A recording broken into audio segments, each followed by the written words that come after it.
Shalom, shalom.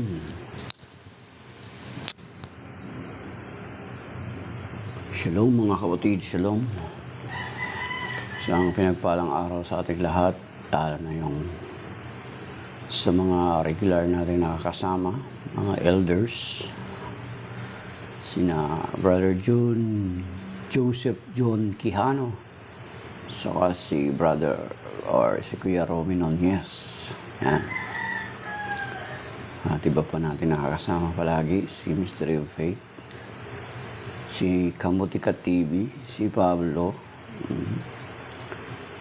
Okay, so dito na naman tayo ngayon sa ating Preaching in the Wilderness series, kung saan binabasa natin ang Ebanghelyo ng Panginoon na binabasa sa lahat ng mga Katolikong simbahan, at atin itong pinagninilayan at pinag-uusapan.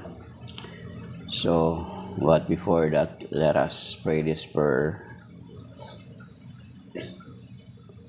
The Te-Deum prayer, yung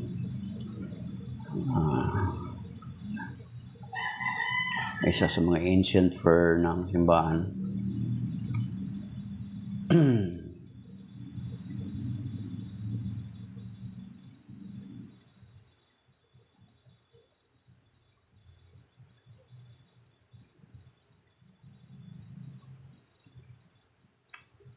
Let us pray mga kapatid, in the name of the Father, the Son, the Holy Spirit, Amen. The Te Deum, you are God, we praise you. You are God, we acclaim you. You are the eternal Father, all creation worships you. To you, all angels, all the powers of heaven, cherubim and seraphim, sing in endless praise. Holy, holy, holy Lord, God of power and might. Heaven and earth are full of your glory. The glorious company of apostles praise you. The noble fellowship of prophets praise you. The white-robed army of martyrs praise you. Throughout the world, the Holy Church acclaims you. Father of majesty unbounded, your true and only Son, worthy of all worships. And the Holy Spirit, advocate and guide. You, Christ, are the King of glory, the eternal Son of the Father. When you became man to set us free, you did not spurn the virgin's womb. You overcame the sting of death and opened the kingdoms of heaven to all believers. You are seated at God's right hand in glory. We believe that you will come and be our judge. Come then, Lord, and help your people, both with the price of your own blood, and bring us, your saints, to glory everlasting. Save your people, Lord, and bless your inheritance. Govern and uphold them now and always. Day by day we bless you. We praise your name forever. Keep us today, Lord, from all sin. Have mercy on us, Lord, have mercy. Lord, show us your love and mercy, for we put our trust in you. In you, Lord, is our hope, and we shall never hope in vain. Amen. And we entrust you also, Lord, sa itong aming pag-uusapan. Gabay mo patnuway sa amin. Nausap ko naman sa amin, Panginoon, sa aming pagbabasa ng iyong mga salita. And make our hearts be like a fertile soil that will accept your word. And your word will grow, and it will bear fruits, and will have abundant harvest in our lives. And we ask also to cover us with your most precious blood, with all our lovers and our possessions today. And we are claiming your word in 2 Corinthians chapter 10, verse 4 to 5.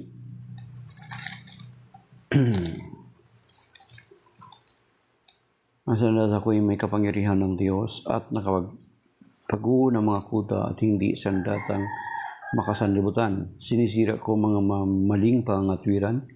Sinusugpo ko ang lahat ng pagmamataas laban sa Diyos, at binibihag ang lahat ng isipan upang tumalima kay Kristo. Yes, Lord. And we entrust you this day, and let thy Holy Spirit speak to us and move freely in our midst. In Jesus' name, amen. And in the Father, the Son, the Holy Spirit, amen. So, shalom mga kapatid. Okay. So, ang Ebanghelyo ngayon, ang mabuting balita ng Panginoon ngayon ay ayon sa Ebanghelyo, ayon kay San Juan, Kabanata 5, talata 31 hanggang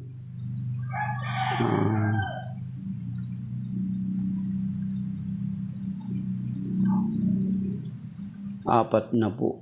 Mga kapatid, papuri sa iyo, Panginoon. Okay.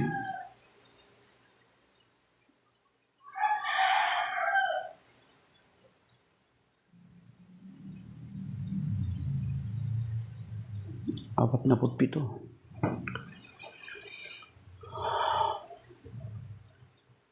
Kapag ako lamang ang nagpapatotoo tungkol sa aking sarili, huwag ninyong tanggapin.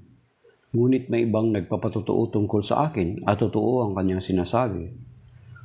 Nagpasugo kayo kay Juan at nagpatotoo siya tungkol sa katotohanan. Hindi sa kailangan kong patotoo ng tao. Sinasabi ko lamang ito para maligtas kayo. Si Juan ay parang maningas na ilaw na nagliliwanag noon at kay sandaling nasiyahan sa kanyang liwanag. Ngunit may patotoo tungkol sa akin na higit sa patotoo ni Juan. Ang mga gawang ipinapagawa sa akin ng Ama ay siya ko namang ginaganap. Iyan ang nagpapatutuo na ako'y sinugo niya. At ang Amang nagsugo sa akin ay nagpapatutuo tungkol sa akin. Kailanman hindi niyo narinig ang kanyang tinig at nakita ang kanyang anyo. Walang pitak sa inyong puso ang kanyang salita sapagkat hindi kayo nananalig sa akin. Na sinugo niya. Sinasaliksik ninyo ang kasulatan sa paniwalang doon ninyo tatagpuan ang buhay na walang hanggan. Ang mga ito ang nagpapatotoo tungkol sa akin. Ngunit ayaw naman ninyong lumapit sa akin upang kayo'y magkaroon ng buhay. Hindi ako naghahangad ng parangal ng mga tao, ngunit kilala ko kayo. Alam kong wala kayong pag-ibig sa Diyos. Naparito ako sa ngalan ng aking Ama at ayaw ninyo akong tanggapin. Kung may ibang pumarito sa kanyang sariling pangalan, siya inyong tatanggapin. Ang hinahangad ninyo ay ang parangal ng isa't isa at hindi ang parangal ng nanggagaling sa isang Diyos. Paano kayong makapaniwala? Huwag ninyong isipin ako ang magsasakdal sa Ama laban sa inyo. Si Moises na inaasahan ninyo ang siyang magharap ng sakdal laban sa inyo. Kung talagang pinaniniwalaan ninyo si Moises, ako'y paniniwalaan din sana ninyo sapagkat sumulat siya tungkol sa akin. Ngunit hindi ninyo pinaniniwalaan ang mga sinulat niya. Paano niyong paniwalaan ang mga sinasabi ko? Ang mabuting balita ng Panginoon, pinupuri ka namin, Panginoong Jesucristo. Ayan, mga kapatid. So,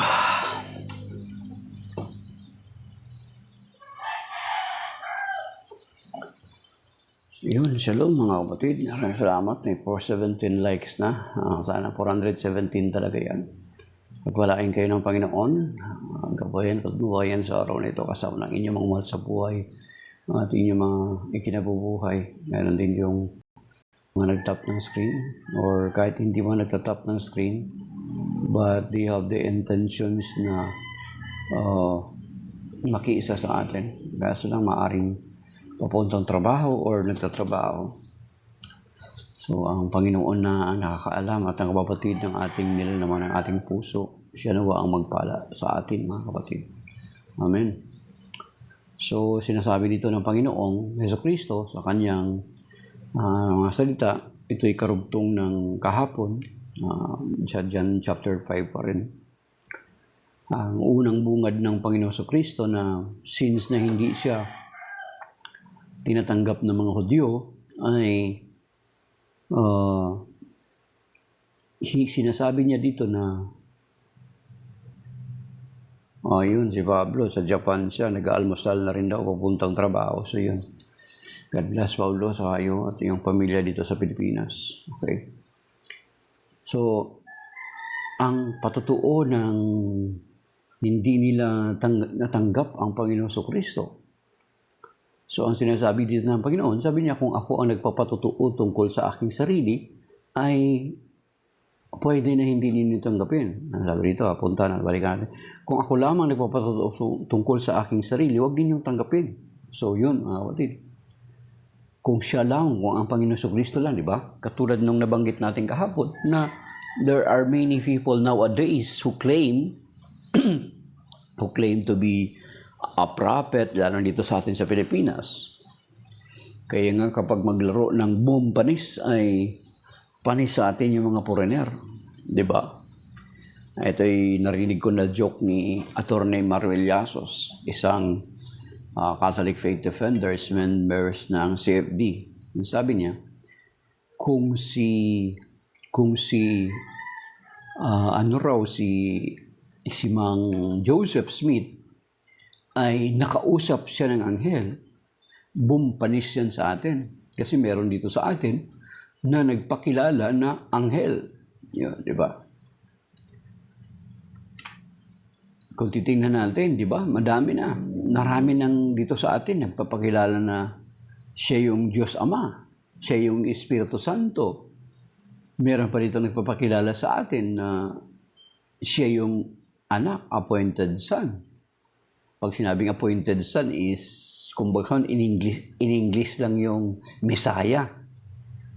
In English lang yung Messiah at saka Christus, appointed. Di ba? Parang tinago lang yung salitang Messiah. Ibig sabihin, kiniklaim niya, He is the Messiah. Pag sinabing appointed, hinirang, pinili. Yan yung kahulugan sinonym ng Messiah at saka Christus, ng Christ. Anointed, appointed, chosen, those are the synonyms ng Messiah at saka ng Christus. So you see? So bumpanis yung mga foreigner na umaangkin, di ba? Sa mga foreigner, mga apostles lang, na apostle, evangelist, yun yung mga title lang nila. And then merong isang nag-claim dati na siya daw yung Kristo. Meron din naman, pero mas marami sa atin na talagang mas matindi yung claim. So, kung sila lang ang nagpapatotoo tungkol sa kanilang sarili, katulad ng sinasabi ng Panginoon Kristo na kung siya lamang ang nagpapatotoo sa kanyang sarili, ay sabi niya, huwag din yung tanggapin. Pero, bakit natin tinatanggap yung patotoo ng Panginoong Hesukristo? Yung kanyang salita. Sapagkat, mga kapatid, yun yung sinasabi ko sa inyo, katulad kahapon, ay Mystery of Faith, good morning. Katulad kahapon, na sinasabi natin kahapon, na hindi katulad sa atin na marami tayong mga kababayan, they are proclaiming, pinapakilala nila ang kanilang sarili, pero walang confirmation. Walang patotoo.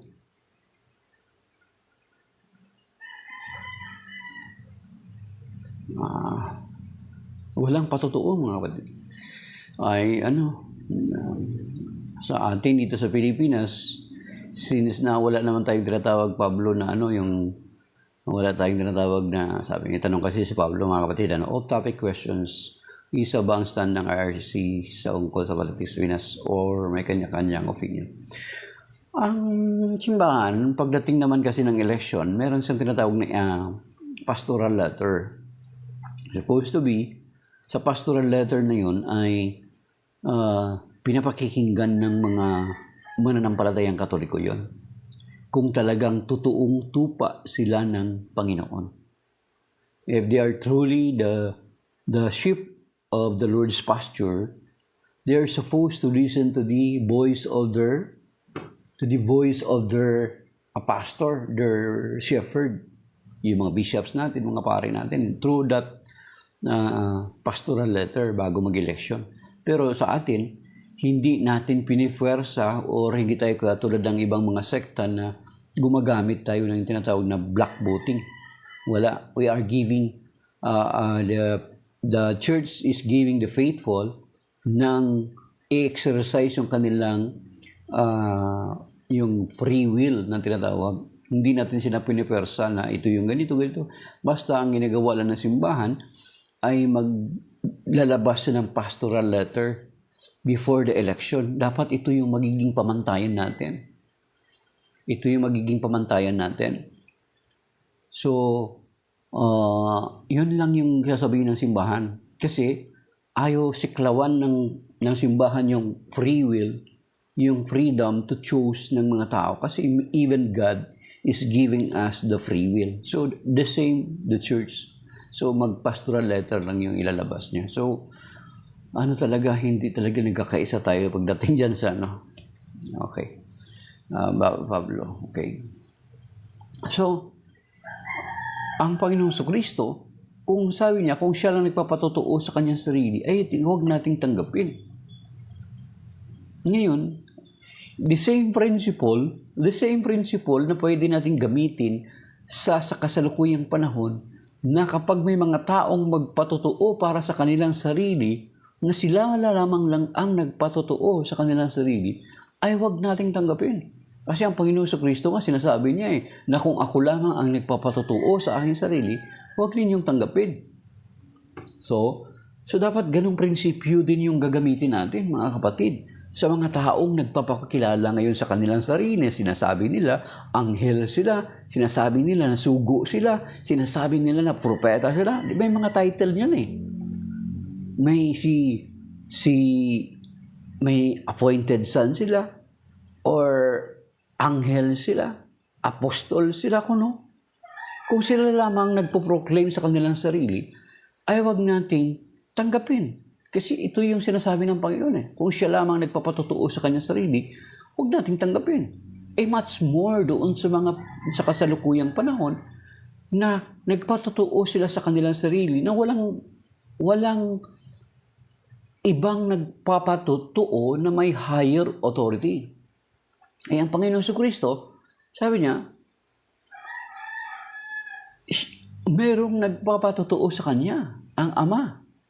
Di ba? At binanggit din dito ang mga isinulat ni Moses, ang mga hula ng propeta. Yun nabanggit din natin kahapon na ang nagpatotoo na sa Panginoong Kristo mismo ang Ama, doon sa baptism in the Jordan River sa Matthew chapter 3. Diba? This is my beloved Son in whom I am well pleased. Sabi niya, listen to Him. Then naulit doon sa Transfiguration, doon sa Matthew chapter 17, di ba? May 3 witnesses na nakasaksi at nakarinig noon, si Juan, si Santiago, at saka si Pedro. And then, yung mga gawa niya, yung mga himala niya na ginawa, di ba mga kapatid? So, yaon ay nagpapatotoo na siya yung hinirang, siya yung isinugo, siya yung nanggaling sa Ama. Kasi kung titingnan natin doon sa aklat ni Isaiah, yung Messianic prophecies, yan. Ang Isaiah is Messianic prophets, si Isaiah, tinutukoy na Messianic prophets. Kasi kung makikita natin doon na sa pagdating ng Panginoon Kristo ay gagaling ang mga bulag, lalakad, ang mga pilay, makakarinig ang mga pipi, mga bingi, makakapagsalita yung mga pipi, mabubuhay yung mga patay. Those are prophesied in the Messianic prophet na si Isaiah, mga kapatid. And then kung mababasa nga natin doon na nung binasa niya ang kasulatan doon sa aklat ni Propeta Isaiah sa Luke chapter 4 verse 16 to 18, di ba sinabi niya doon, the Spirit of the Lord is now on me. Di ba? Ano sinasabi niya doon? To heal the broken hearts and set the captives free, to open the prison doors and make the blind to see. Di ba? So, natupad itong kasulatan na ito habang nakikinig kayo. Di ba yung sinabi niya doon? At yun yung kung bakit natin paniwalaan ng Panginoon Kristo, sapagkat hindi iisa lamang na testimony na patotoo patungkol sa Kanya, napakarami mga kapatid. Even Archangel Gabriel kinonfirm na siya yung fulfillment ng prophecy doon sa Messianic prophet na si Isaiah. Especially yung Isaiah chapter 7 verse 14 at saka yung Isaiah chapter 9 verse 6. Maging noong Transfiguration, di ba? Sa Transfiguration, nagpakita din si Propeta Elias at saka si Moses doon sa Transfiguration, sa Mount of Transfiguration. Ang kahulugan daw po noon ay pinapakita na pinatotohanan nitong dalawang propeta, ang dakilang mga propeta, na ang Panginoong Kristo ang katuparan ng kung anong nakasaad sa mga kasulatan o sa batas, sa Torah, at siya yung katuparan ng kung ano ang nakasaad sa mga aklat ng mga propeta, mga kapatid. So, di ba? So, kung titingnan natin, basahin natin from Genesis hanggang sa pinakahuli-hulihan, mga kapatid, sa Malakyas, makikita natin na andun yung very consistent na yung mga prophecy is pointing to our Lord Jesus Christ. So, overwhelming, mga kapatid. Unlike na itong mga kapatid natin or yung mga separated brethren natin ay pinipilit nila, they are in the Bible. They are claiming a certain verse in the Bible and claiming that it is for them. It is them. Mga kapatid. Pero kung titingnan mo yung patotoo na magpapatibay ng kanilang claim ay hindi nila mai-establish, mga kapatid. Sa totoo lang, di ka not-establish it. Halimbawa, mag-claim sila ng certain verse. Di ba? Mag-claim sila ng isang certain verse. Halimbawa, ito lalo na itong John chapter 10 verse 16. Or somewhere dyan sa Isaiah chapter 41, Isaiah 46, 40. Halimbawa, kiniklaim nila dyan na yang sa Isaiah 43 dyan na si Cyrus ay hindi daw yan si Cyrus, si King Cyrus. Ang ibong mandaragit daw yung kanilang founder. Ngayon, kung titingnan mo, yung sinasabi nila na claim nila doon sa Old Testament, sa Isaiah 43, na yung founder daw nila yun, hindi yun si King Cyrus. Kung titingnan mo sa Bagong Tipan, walang sinabi ang Panginoon that there will be another prophet na darating after him. Di ba? Nabanggit din natin yung kahapon. Bagkus, ang sinabi ng Panginoon sa Kristo, may mga darating na mga propeta, dangan nga lamang ay mga bulaan, mga kapatid. I-check nyo. Di ba? Iyang mga bagay na yan, mga significant, the very significant na mangyayari sa simbahan ng Panginoon sa Kristo, sa iglesia ng Panginoon sa Kristo, yet wala man lang siyang sinabi, there will be another prophet that will come after me, because my church that I have founded will be apostatized. Diba? My church will be desolated. Walang ganon, mga kapatid. Try to read the Matthew chapter 16. Try to read the Matthew chapter 24. Diba nung tinatag ng Panginoon sa Kristo, ang kanyang iglesia doon sa Matthew chapter 16 verses 18 to 19. Sorry. Diba? Sa Matthew 16, 18 to 19, diba? Upon this rock I will build my church, that even the gates of Hades or the netherworld shall not prevail against it. Wala man lang hint, ang sinabi ang Panginoon doon, wala man lang open and close parenthesis si St. Matthew. But my dear brothers and sisters, my church will be apostatized, and it will be revealed again by an American in 1830 and a Filipino in 1914. Walang sinabing ganun, mga kapatid. Napaka-significant na event na mangyayari sa iglesia. Wala sinabi ang Panginoon sa Kristo. Pero kung titingnan natin, balikan natin yung Matthew chapter 24, verses 4 to 5, sinabi niya, mag-ingat kayo. May mga darating na bulaang propeta, at inulit dun sa verse 11, Matthew chapter 24 verse 11. Then inulit-uli sa Matthew 24 verse 24. Take note ha, ang Matthew chapter 24, mga eschatological yan. It pertains to the end times, mga kapatid. Walang sinabi ang Panginoon Kristo na meron pang darating na propeta para ipagpatuloy or i-restore ang kanyang iglesia, mga kapatid. So, paano ma-restore ang iglesia kung hindi nasira or kung hindi nawala? Di ba? Subukan mo bumili ng motor, di ba? Bumili ka ng motor. Baka bibili mo pa lang, sabi mo, i-restore ko, ipaparestore ko nga to. Anong i-restore nung kasa? Anong i-restore ng mekaniko? O dalhin mo sa mekaniko? Anong i-restore niya? Wala namang sira. Pwede modified. Imo-modified. Pero to restore, mayamot sa iyo yung mayamot sa iyo yung mekaniko. Ano yung i-restore dito, sir? Pwede modification. Kaya nga, papaano mo i-restore yung iglesia ng Panginoon na hindi nasira, hindi natalikod? Di ba? Kapag palabasin natin, kapag i-insist natin na natalikod yung iglesia ng Panginoon, pipilitin natin na magiging bayani yung founder mo at magiging palalabasin mo na sinungaling ang Panginoon Kristo, mga kapatid. No, di ba? Katulad dun sa John chapter 10 verse 16. Yung isa sa mga verse na yun, marami ding gumagamit yan, umaangkin na version, mga kapatid. John chapter 10 verse 16. Pero kung titingnan natin at intindihin natin, sa Matthew chapter 16, the Lord Jesus Christ established the church. Then, puntahan natin yung upon this rock, sa Matthew 16:18 to 19, upon this rock I will build my church. Then dito sa John chapter 10 verse 16, ito yung sinasabi na maraming umaangkin ito. So they are claiming it, yet walang substantial na patutuo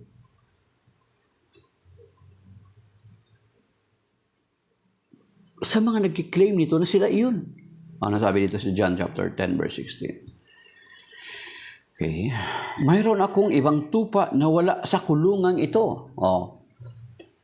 Ito, i-illustrate na. Merong akong ibang mga tupa na wala sa kulungang ito. Ito, kulungang ito. Itong karugtong, ha? Basahin natin, ha? Kulungang ito. Okay.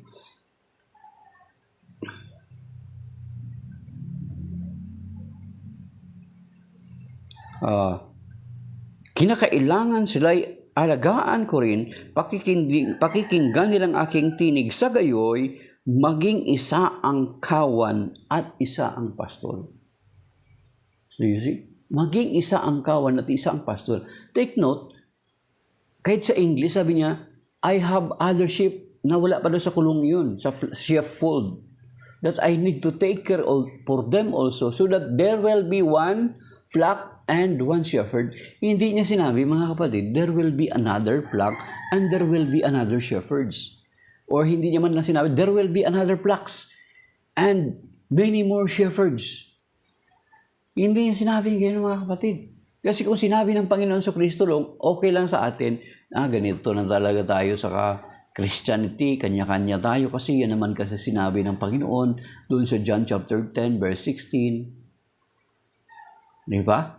Kung ang sinabi doon sa John chapter 10 verse 16, I have other flocks and there will be another flocks and another shepherds, okay lang sa atin, tatanggapin na lang natin na ang Christianity, ang Christendom, the body of Christ, okay lang na kanya-kanya tayo. Okay lang na watak-watak tayo. Di ba? Okay lang na watak-watak tayo. No. Pero hindi. Ang sinabi doon, there will be one flock and one shepherd. Hindi niya sinabi, there will be another. Yung take note, mga kapatid. So, consistent doon sa Matthew 16:18, upon this rock I will build my church. The same, sabi ni Colots D. Ano masasabi niyo kay Brother Eli Soriano? Ayun. si Brother A.D. Soriano, wala ring kiniklaim niya lang din na sila yung sinasabi sa 1 Timothy 3:15. Kaso lang, the same with si Brother A.D., katulad ng ibang mga protestante, pareho lang din naman ang claim nila. May kiniklaim din sila ng certain verses, pero kung aralin mo, katulad sa 1 Timothy 3:15 na kiniklaim niya na sila doon, ay kung itatanungin natin, isinulat ni San Pablo yun kay Timoteo noong unang siglo. And Saint Paul is referring to that first century church. It was not a prophecy. So, palpak na kagad, walang patotoo. Hindi sila yun. Hindi yun prophecy na ito'y pumapatungkol para sa huling araw, na ito'y i-claim ni somebody. Ganun. Sabi ni Kulots Dio, pagkatapos ng tanongin about kay Eli Soriano, ang tanong ni Kulots is, pero bakit niyo po sinasamba ang rebulto? Paano mo masasabi na sinasamba? Kung bibigyan kita ng halimbawa sa Bible, masasabi mo ba na sinasamba rin nila ang rebulto? Nabasa mo na ba yun, Kulots Dio, ang Joshua chapter 7 verse 6? Nabasa mo na ba yun? Nabasa mo na ba ang Exodus chapter 25 verses 18 and the following verses? Nabasa mo na ba ang 1 King chapter 6? Nabasa mo na ba ang Ezekiel 41 verses 17 to 19? Nabasa mo na ba yung sina Joshua ay iniikot nila yung kaban ng tipan pa-ikot sa wall of Jericho? So, hindi mo nga nabasa yung Joshua chapter 7 verse 6. Kulots, okay? So, balik tayo mga kapatid. So, ibig sabihin, itong mga taong ito, hindi talaga kalooban ng Panginoon. John chapter 10 verse 16, it is very clear na hindi talaga aprobado ng Panginoon itong mga kapatid natin, itong mga sektang nagsisulputan ngayon. Kasi kung aprobado ng Panginoon yun, dapat sinabi niya, there will be more flocks and more shepherds. Okay lang sa atin, hindi na tayo, Kuya Romy, good morning. Hindi na tayo madidisturb na hindi tayo nagkakaisa. Di ba? Kahit dun sa Matthew chapter 16, sabi ng Panginoon, upon this rock, I will build my church. Hindi niya sinabi din, upon this rock, I will build my churches. See? So therefore, itong nagsisalabasan ng mga sekta at denominasyon ay hindi aprobado ng Panginoon. Kasi kung aprobado ng Panginoon yan,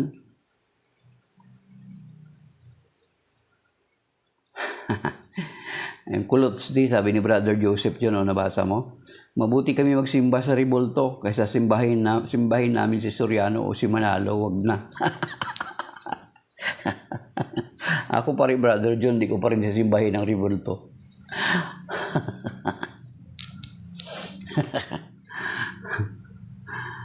Okay. So, yun mga kapatid. Na parang ito part 2 ito nung pinag-usapan natin kahapon. Ito continuation lang eh. Kasi dito hindi na tayo makausad sa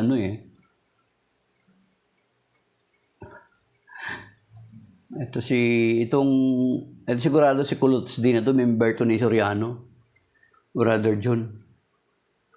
Yan, ikaw na lang bahala sumagot sa kanya. Tinutuya ka niya, tanda-tanda mo na kulang pa yung alam mo sa Bible. Ikaw na bahala sumagot sa kanya, Brother John. Tuloy-tuloy ko rin ito sa akin. And I know that the testimony he gives on my behalf is true. Yung patutuo ng Ama. Then, sinabi ng Panginoon, you sent emissaries to John and he testified to the truth. Okay? I do not accept human testimony. Okay? So, even si Juan na kinilangan ng mga Hudyo, kasi they are thinking na si Juan na yung Mesiyas. Pero, si Juan ay nagpatotoo patungkol sa Panginoong Jesucristo. Mga kapatid. Di ba? Anong patotoo ng Panginoong Jesucristo? Anong patotoo ni Juan sa Panginoong Jesucristo? Doon sa John chapter 1 verse 42, di ba? Sinabi niya, "Behold the Lamb of God who takes away the sins of the world." Sinaway ba ng Panginoong Jesucristo? No. He did not. Because it is true. Okay? Pero, bagaman ganun, hindi sabi ng Panginoong Jesucristo, "I do not accept human testimony." Sapagkat, sapat na yung testimony na inihayag ng Diyos Ama mismo. Sapat na mismo yung testimony na yung testimony na galing mismo sa Diyos. Yung annunciation, that was not the message, that was not Archangel Gabriel words, but it was the word of God. In annunciation, do sa Luke chapter 1 verses 26 to 39, mga kapatid. And then yung sa Matthew chapter 21 verse 21 to 23. Okay, mga kapatid. Yan. So kaya kailangan, kapag ang isang tao, katulad ng sinasabi natin, na nagpatotoo sa kanyang sarili, siya lang nagpatotoo sa kanyang sarili without any substantial or concrete testimony of others, especially ng banal na kasulatan, ay huwag natin tanggapin. Kahit ang Panginoon Jesucristo nga, di ba sinasabi natin, na sabi niya, "If I testify on my own behalf, my testimony is not true." So the same principle na pwede natin i-apply, na kapag ang mga protestante, mga pastor, o sino mang magpapakilala na sugo, na sila lamang nagpapatotoo sa kanilang sarili, huwag nating tanggapin. As a matter of fact, ang Panginoon Jesucristo, katulad yung nabanggit natin kahapon, nagpatotoo na siya, na wala nang darating pang mga propeta na kasunod niya. Ang pagsusugo ay magmumula sa kanyang mga isinugo. Di ba? This is Matthew chapter 28. Wala na siyang susuguin pang iba. Meron siyang sinabi na merong mga darating. Dangan nga lamang ay yung mga bulaang propeta. Matthew chapter 24, verse 4 to 5. And then doon sa Matthew chapter 24, verse 11. And then doon sa Matthew chapter 24, verse 24. Yun lang yung sinabi niya. Wala na siyang sinabi na meron pang darating na mga propeta kasunod niya. Sapagkat ang pagsusugo ay ibinigay niya na sa kanyang mga lagad, mga kapatid. Okay? So, tinanggap ng mga Hudyo ang patutuo ni Juan. Pero ang Panginoong si San Juan, since tinanggap nila si Juan, they're supposed to accept our Lord Jesus Christ. Kasi si Juan nga nagpatutuo patungkol sa kanya. Yun yung pinaka-purpose. Yun yung pinaka-essence. Why John the Baptist came? Para ihanda ang daraanan ng Panginoon. Kumbaga saan siya yung forerunner. Yan, forerunner, di ba? Mga forerunner, tagatakbo, sila yung mauna. Advance party, siya yung advance party to introduce the Lord Jesus Christ. Yung sinasabi sa Malakias chapter, sa aklat ni Propeta Malakias, na kung saan, kung titingnan natin, ang binanggit doon si Elias.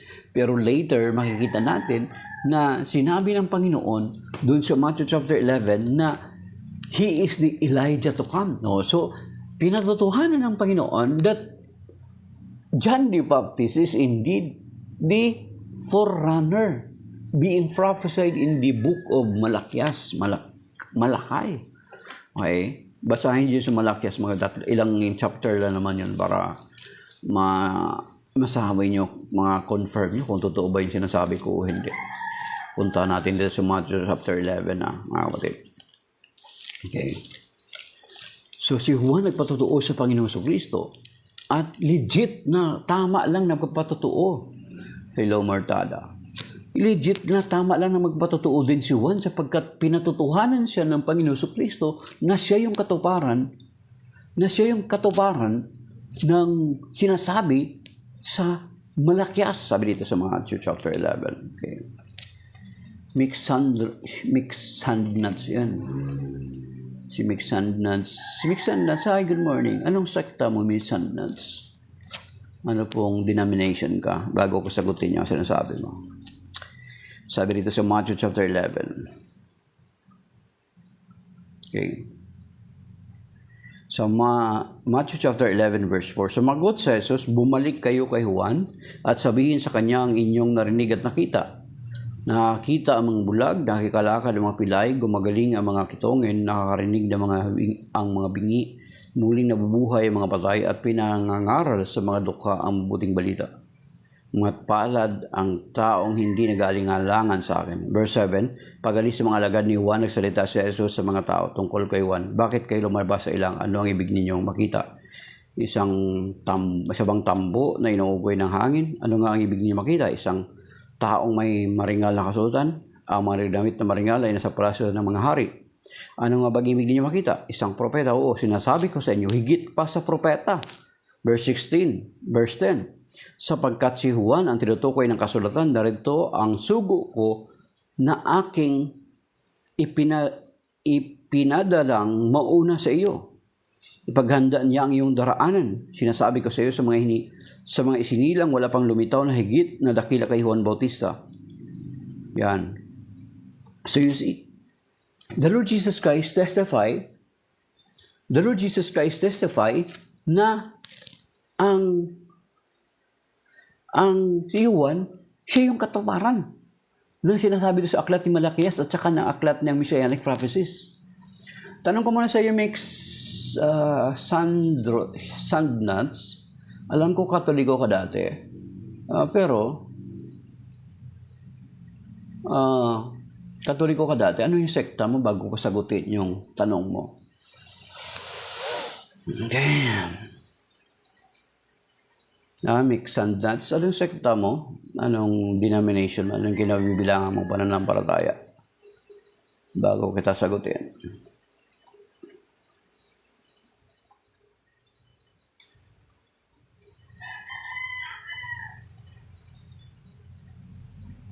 I don't have any denominations. So if you don't have any denominations, maybe you're not Christians, then I will not bother myself to answer your question. Okay? So mga kapatid, okay? Diretso natin mga kapatid So kung wala kang sekta o denominasyon, if you are not a Christian or part of any Christian denomination, then I will not oblige myself to answer your question. Kasi ang pinag-uusapan dito is, it's about the Christian faith. Okay. Okay. Okay, kasunod, mga kapatid.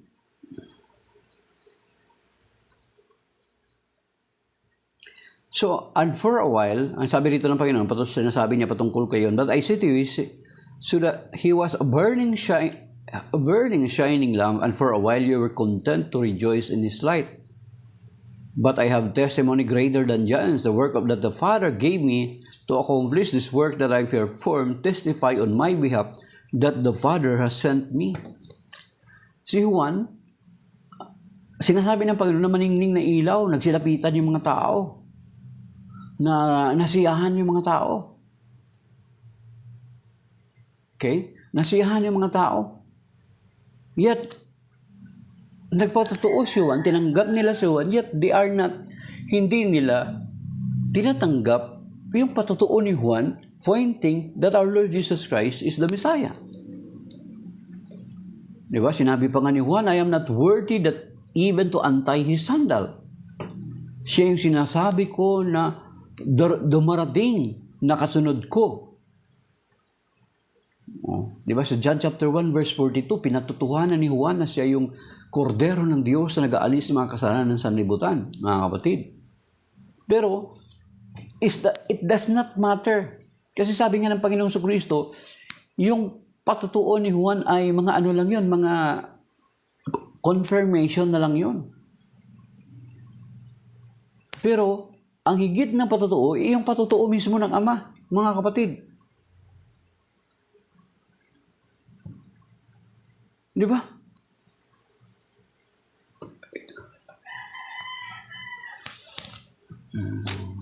si Mix and Dance, kung sa pangalan ng Panginoon Kristo, sasabihin mo yung katotohanan kung ano yung denominasyon mo, imposible na wala kang denominasyon.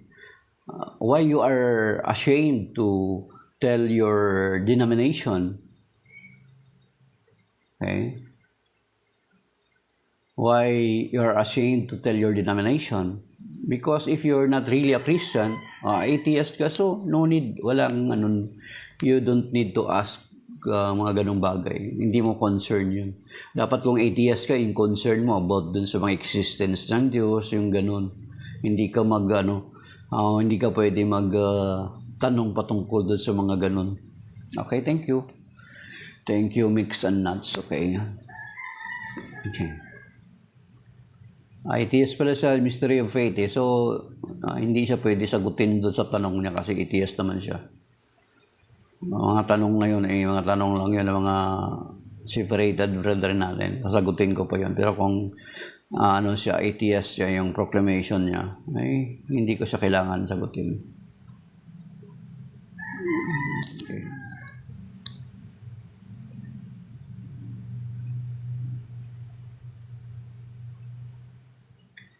Okay, punta na tayo mga kapatid. Tuloy natin.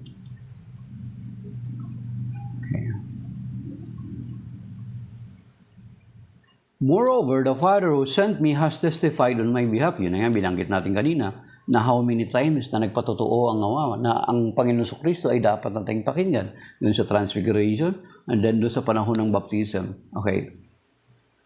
But you have never heard His voice, nor seen His form, and you do not have His word remaining in you, because you do not believe in the one whom He has sent. Yan. Kaya, hindi natin mapapaniwalaan ang Panginoon Kristo, or hindi na mga Hudyo mapapaniniwalaan ang Panginoon Kristo kasi sinasabi nga ng Panginoon Kristo sapagkat walang salita ng Diyos sa inyong mga puso. Sinasabihan ng Panginoon Kristo itong mga Hudyo, moreover, the Father who sent me has testified on my behalf, but you have never heard His voice nor seen His form. Di ba, sino naman nakarinig ng mga boses doon sa Matthew chapter 3, doon sa baptism? The people and the disciples. Doon sa Matthew chapter 7, sino na nakarinig lang? Ang tatlong witnesses niya, si John, si James, and Saint Peter. Yan. Kaya hindi nila matanggap ang Panginoon Kristo. And then, ito pa sinasabi ng Panginoon Kristo sa kanila. You search the scriptures because you think you have eternal life through them. Even they did testify on my behalf. You see? Sinasalik John chapter 5 verse 39. Sabi niya, sinasaliksik ninyo ang mga kasulatan. He is referring to Tanakh, the Old Testament scriptures. Sabi niya, pero hindi kayo magkakaroon ng buhay na walang hanggan doon. Because it only testifies to our Lord Jesus Christ. At ang pagkakaroon ng buhay na walang hanggan ay sa pamamagitan ng Panginoon Kristo. Di ba? So yung Old Testament, nagpatotoo, sabi niya, you are searching, John chapter 5 verse 39, you search the scriptures because you think you have eternal life through them. Even they testify on my behalf. So, nagpatotoo lamang itong mga Old Testament writings about our Lord Jesus Christ. That is why during the time of Transfiguration, nagpakita doon si Moses at saka si Elijah bilang confirmation na ang Panginoon Kristo is the fulfillment of what was spoken, what was written in the Old Testament or the law, and Elijah represents that Jesus is the fulfillment of what was written in the prophets, mga kapatid. Yan. Okay. And John chapter 5 verse 39. So yun ay mga nagpapatotoo lamang sa Panginoon Kristo. It does not give life because the one who gives life is our Lord Jesus Christ. Ano sinasabi niya sa John 11:25? I am the resurrection and the life. And then doon sa John chapter 14, verse 6, sabi niya, I am the way, the truth, and the life, mga kapatid. Di ba?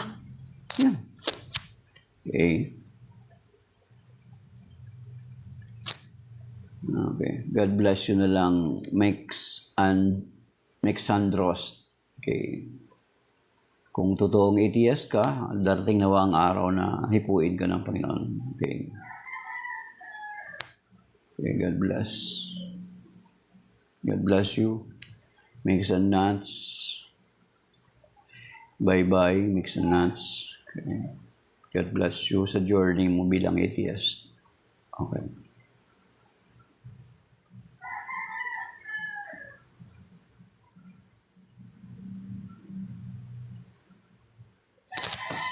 Okay.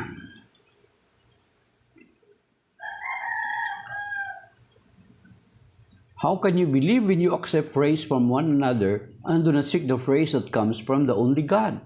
Do not think that I will accuse you before the Father. The one who will accuse you is Moses, in whom you have placed your hope. If you had believed Moses, you would have believed me because he wrote about me. Yun na nga, mga kapatid. So, ito gusto kong, how can you believe when you accept praise from one another and do not seek the praise that comes from the only God? Yan, pwede natin, itong part na ito, mga kapatid, is, kahit tayo din ng mga naglilingkod, diba? Hindi natin hinihintay dapat yung mga affirmation ng tao. Uy, galing-galing mo. Uy, yung kung ano yung sasabihin ng mga tao sa atin. Uy, galing-galing mo, ang galing mo. Dapat wag tayong wag tayong malinlang or baka lumaki yung ulo natin, mga kapatid. Kaya nga sabi ko sa inyo, memorize natin yung Psalm 115 verse 1 eh. Okay. Then, yung parang katulad ng kwento na itong mga Pariseo, sinasabi niya, how can you believe when you accept praise from one another and do not seek the praise that comes from the only God? So dapat tayo ng mga naglilingkod, huwag tayo mag-intay ng affirmation kung ano yung sasabihin ng tao. Diba? Of course, pakikinggan din natin yung sinasabi ng tao. Baka totoo naman talaga. Halimbawa, kung ang isang tao lamang magsasalita sa iyo na maldita ka, it is because baka lang yun, may mga personal lang siya nagalit sa iyo. Pero kung marami na nagsasalita ng hindi maganda sa pag-uugali mo, baka may problema ka talaga. Mga kapatid. Okay? May problema ka talaga. So, tingnan mo rin yun. Kung isa lang, baka may sama lang ng loob, personal na galit yun sa'yo. May lang yun. Pero kung marami na nagsasalita ng hindi maganda sa pag-ugali mo, then, check mo rin sarili mo. Baka may problema talaga. Sabi dito, how can you believe when you accept praise from one another and do not seek the praise that comes from the only God? Okay. Yung katulad ng nakwento ko na rin dati ito before. Hindi din naman ako original nito eh. Isang bata daw po, mga kapatid, ay nag-perform ng mga 7 years old yata na bata yun or younger than that. Nag-perform siya sa isang orchestra, sa isang isang event. So, ang ganda ng pagka-play ng bata ng piano. Nagpalakpakan ng mga tao. Standing ovation. Nag-standing ovation, mga kapatid. Then, alam mo, hindi tumayo yung bata to recognize those claps and affirmation ng mga tao. Pero, nung lumapit sa kanya yung kanyang maestro, tinapik sa balikat, saka lang siya tumayo at na-recognize yung palakpak at affirmation ng tao. Sa ibig sabihin nito, mga kapatid, katulad ng sinasabi ng part nito, ng verse nito, na huwag nating hanapin yung affirmation ng tao. Mas dapat nating hintayin yung affirmation or yung confirmation ng Diyos sa atin. Mga kapatid.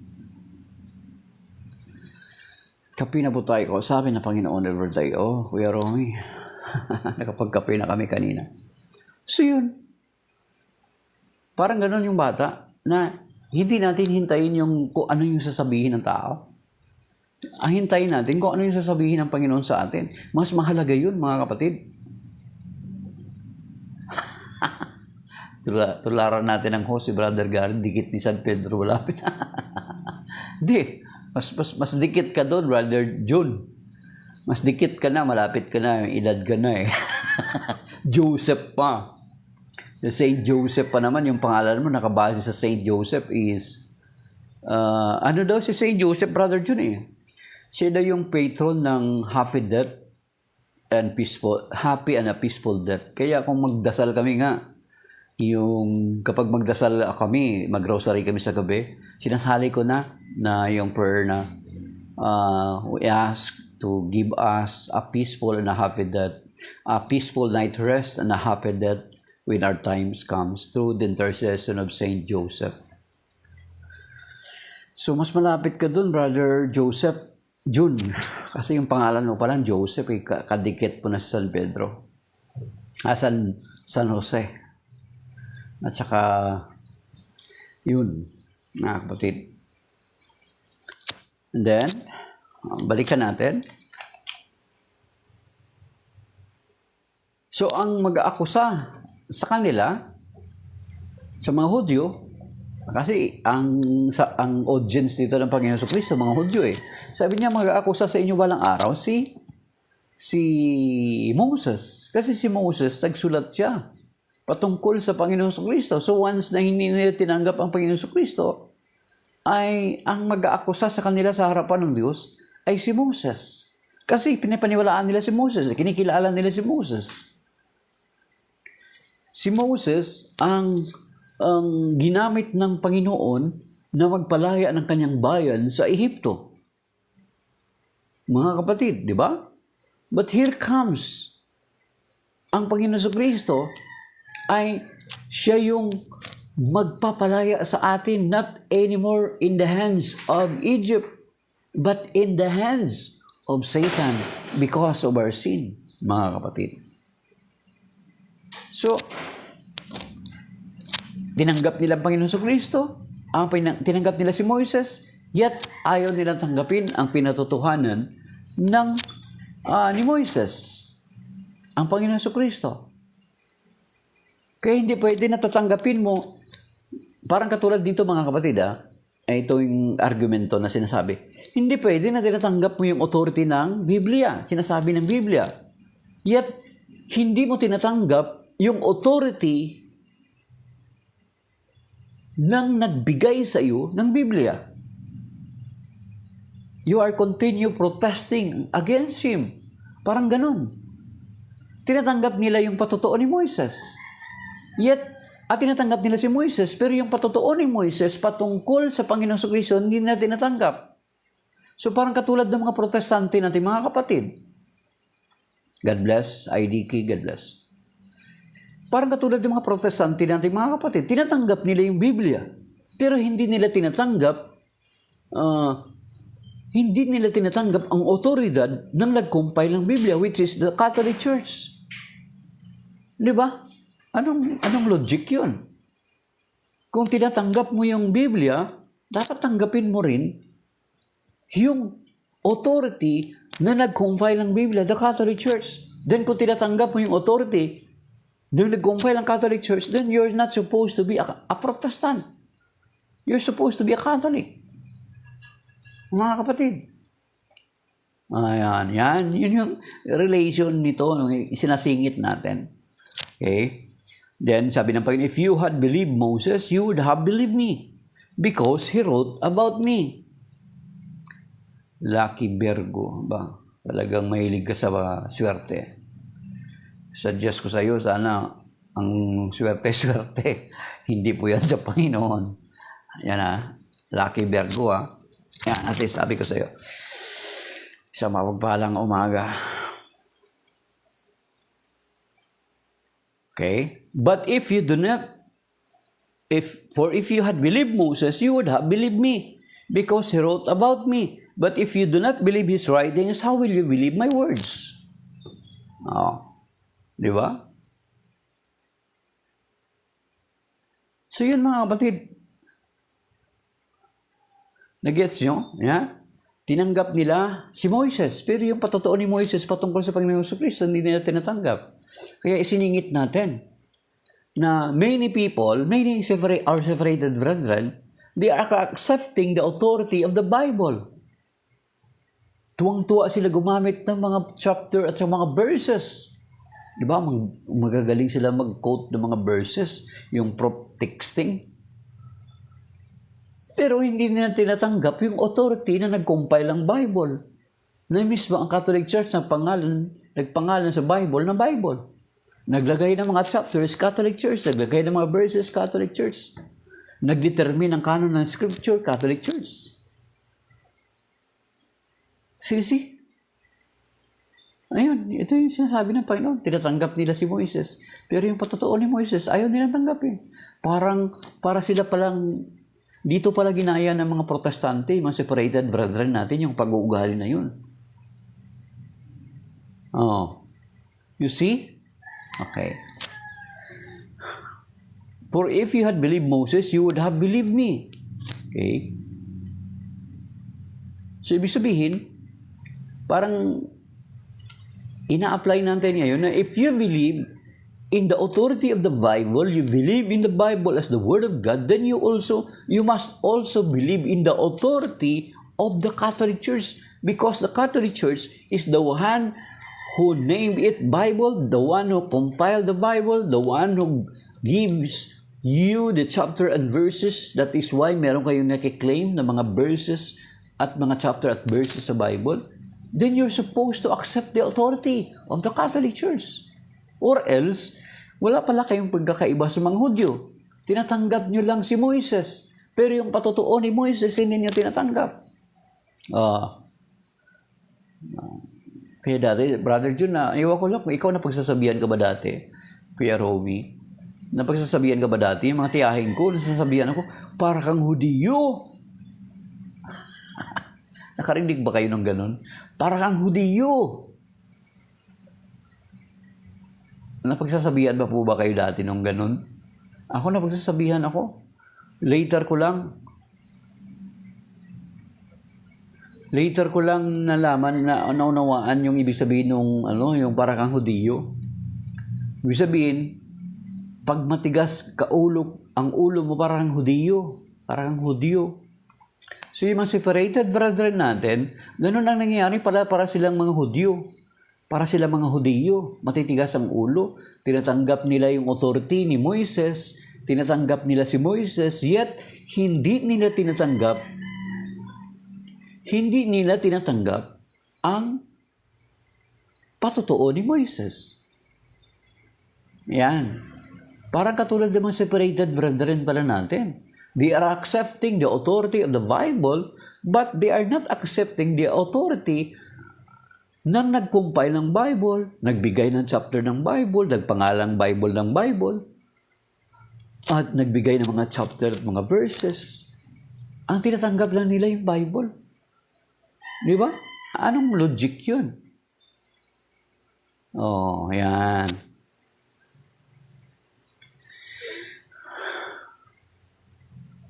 For if you had believed Moses, you would have believed me. Yan. Ibig sabihin, nag-canonize, nag-determine ng canon ng Scripture. Kasi siguro kung hindi kinanonize ang simbahan yun, Kuya Romy, ang canon ng Scripture, so dami-dami ng mga writings dati, baka ang canon ng iba't ibang mga sekta, baka may kanya-kanya silang canon. Ang protestante, di ba, tinanggal nila yung 7 aklat. Nag-set sila ng sarili nilang canon, 66 na lang.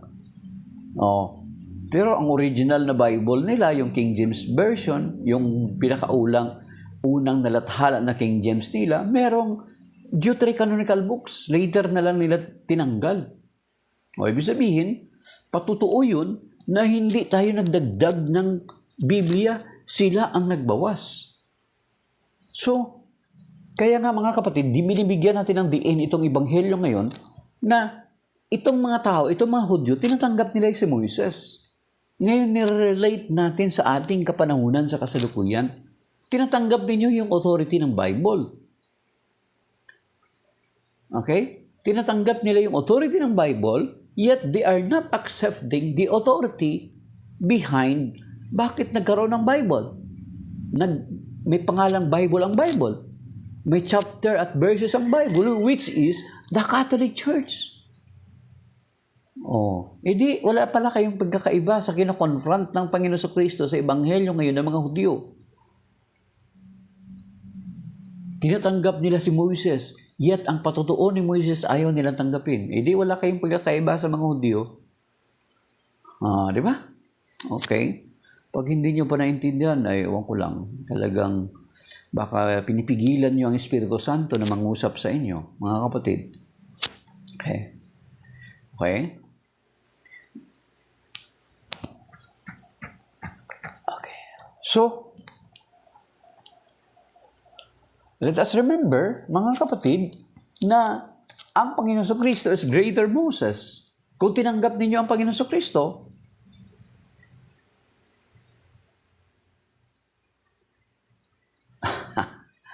sabi ni Brother Jun, tanggal ng hindi magustuhan sa Bible, baka cover na naman. Yun, yung reality, Brother Jun, kung titingnan natin, ganyan ang ginagawa ng mga kapatid natin sa ibang sekta. Yung pabor sa kanila, yun lang yung minimemorize kahit si mga pastor dati, kahit si Brother Nuedora, inamin yan. 15 years siya na pastor, buong pamilya niya, protestante, inamin niya yan. Na yung ano lang yung pabor sa kanila, yun lang yung memorize nila at yun lang din yung ituturo nila. Pero yung mga pabor patungkol sa atin sa Catholic Church, hindi nila papansinin. I-disregard nila. Cherry picking. Cherry picking, sabi ni Kuya Romy. Yan. Di ba? So, ganun na mangyayari, Brother Joseph June, actually yung ganyang style, sabi ni, may sinabi sa Saint Augustine na sabi niya, if you believe only what you like in the Scripture, it is not the Scripture you like, but yourself. Okay? If you believe only kung ano yung magugustuhan mo sa banal na kasulatan, it is not the Bible that you like, but yourself. Yung sarili mo daw. Kapag pinipili mo lang yung gusto mong paniwalaan, ganun ang mangyayari, mga kapatid. So yan. Na dapat ganun din tayo, na kung paano tinatanggap natin yung patotoo ni Moises, dapat tanggapin din natin yung patotoo ni Moises. Nasingit natin yan ngayon. Na kung paano tinatanggap natin ang otoridad ng Biblia, dapat din natin much more na tanggapin natin ang otoridad ng behind kung bakit may Bible tayo, which is the Catholic Church. Diba? Kasi kung wala ang Catholic Church, wala tayong Biblia, wala kayong makukuot na chapter at verses. Kasi even the chapter and verses ay ang Catholic Church ang naglagay. I-search nyo. Kahit yung mga kudlit na yan, Catholic Church ang nag-invento niyan. Mga punctuation marks. They are Catholics. Kaya nga yung isang pastor na Bisaya, nagbo-broadcast siya dati sa sa TV na, sabi niya, bata pa siyang pastor. Magaling. At magaling sa logic kasi magaling daw siya maglaro ng chess. Kapag mga chess player, mahilig pala sa logic daw yan. Sabi niya, nakita niya yung dati niyang teacher sa high school. Ngayon, alam ng teacher niya na kapag makipagdebate siya doon sa estudyante niya dati na pastor, hindi siya mananalo. Pero yung ginawa ng teacher, binigyan siya ng Know the Truth magazine. Then sa Know the Truth magazine, nabasa niya na lahat ang Catholic Church ang responsible kung bakit meron tayong Biblia. Meron mga chapter at verses ang Biblia, and even name na Bible, kung bakit tinawag na Bible ay sa Catholic Church. Mga kapatid,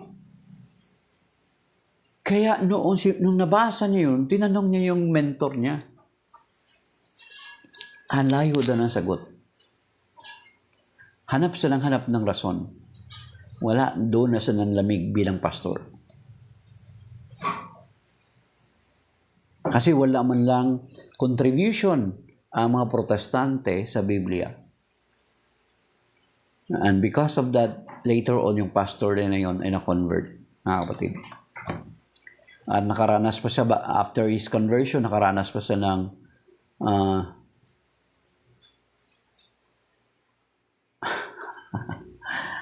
sabi ni Mystery of Faith, John 3:16, marketing to Malachias 3:10, tithes. So yun mga kapatid, na yung pastor na yun na-convert, dahilan doon sa ginawa ng teacher niya, wala palang contribution ang protestante sa pagbuo ng Biblia. Kaya nung na-convert siya, isang himalaan na haranas niya eh. Nagsaing siya ng wala na siyang pera kasi hindi na siya nagpag-broadcast, hindi na siya pinagbawalan siya na mag-preach. Kasi ano na siya eh, nagbigay na siya ng mga hint na ino-honor na si Mama Mary. Kung nanay ka ng mayor, ino-honor eh. Bakit ang nanay ni Jesus hindi ino-honor? Yun, hindi na siya nagkaroon ng broadcast. Naghihirap siya mga kapatid. Ang nangyari, patotoo niya, sa Crusaders, kay Brother Paul Alima na interview yun, hanapin niyo. Brother Romy, Kuya Romy. Konti na lang yung bigas niya, wala na siyang pera. Ang pera niya, meron siyang kakawate. Yung chocolate, ano ba tawag doon? Iskawat, tawag. Then, nagbili siya ng asukal. Ang konti na lang, may anak silang maliit eh. Yung bigas, sinaing niya para gawing lugaw. Tapos habang nagluluto siya ng sinaing, natural, pastor siya, nag-praise and worship siya, na parang pastor pa rin siya. Nag-praise and worship songs siya. Then alam niyo, ng bandang huli, titingnan niya yung sinaing niya mga kapatid. Ang sabi niya, hindi naglugaw, kundi talagang sinaing na totoong bigas na hindi naging lugaw na gagawin niya sanang champurado. At yun yung nagpatibay lalo sa kanya, a confirmation na kinakailangan niya na mag-convert sa Catholic Church. Amazing yung patutuo na yun mga kapatid. Ngayon, he is now a Catholic faith defender. Iniwan niya yung pagiging pastor niya because of the truth. Hanapin mo Mystery of Faith sa interview ni Brother Paul Alima. Ang galing nun. Na bata pa na pastor. Mamaya, paano ba? Yun, hanapin mo lang sa YouTube. Kay interview ni Crusaders Channel. Crusaders Channel yata kay Brother Paul Alima. Crusaders Channel, Brother Paul Alima, San Pablo Alima. Hanapin mo sa YouTube, baka sakaling makita mo. Yun, mga kapatid. So, maybe that is right now, mga kapatid. Anong oras na? Maaga kami dapat umalis kasi mga traffic. So, shalom. That is by now. May God bless us and keep us safe and sound. Sa interview niyo yun kay Brother Paul Alima sa Crusaders Channel. So, maybe that is by now, mga kapatid. Shalom. May God bless us and keep us safe and sound sa araw na ito. Magpalain naman tayo. Pag ganoon din po, I continue praying for the wife of Kuya Brother Calix. Yung kapatid natin, 37 years pastor, na gumaling yung kanyang asawa. Si Ate Mary Grace Guzman, at iba pa na humingi sa atin ng panalangin. Ingatan natin at pagpalain, gabay dapat nubayan ng Panginoon sa araw na ito. At iligtas tayo sa stroke, sa cancer, sa hypertension, sa kidney failure, at maging sa mga bagay beyond our control. In Jesus' name, with the Holy Spirit, and through the intercession of Mama Mary, and all the angels and saints. Amen. And in the Father, the Son, the Holy Spirit. Amen. So, shalom mga kapatid. Signing off. Thank you sa 1.6K na like. And then yun naman sa mga nag-tap ng screen at saka nakiisa sa ating kanina. Si Kuya Ron, Mr. Faith, Brother Joseph John, Brea Moreno, Glosepe Ferilio, John Shows, Sabel, at saka si Jamel Disocor. So, God bless mga kapatid.